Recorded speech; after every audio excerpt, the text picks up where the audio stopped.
The price of renting a car these days has gone way up.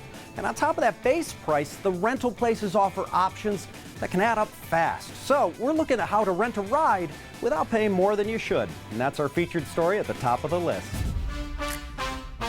Renting a car? Don't get taken for a ride by the barrage of sneaky charges. There are a lot of ways to get around fees that they tend to tack on that can drive up the cost of a rental. Benjamin Preston, autos reporter for Consumer Reports, shares some ways to avoid getting nickel and dime.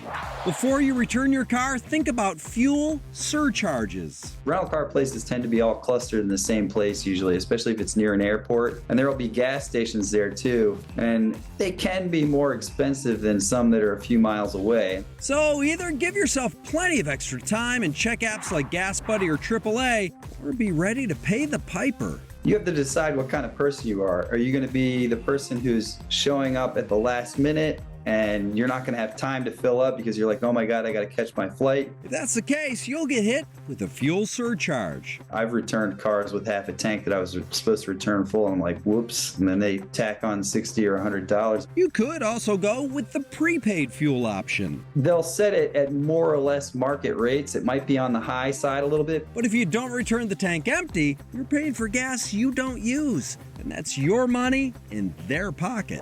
To avoid another toll on your wallet, consider toll transponders. People who are coming from areas where maybe they don't have to pay tolls so much can be surprised by the fact that you have to pay tolls in places like New York and LA and San Francisco. Some have cashless tolling, where you can just go through, they record it on the license plate. This isn't a penalty fee, it's the toll. However, the problem is that some rental car companies will ding you on that, and they sort of paint you into a corner where you have to use their transponders. Daily costs for transponders can average around $5. And you can look at the routes you're going to be traveling, and if you can avoid tolls, then don't get the transponder and don't go over toll bridges.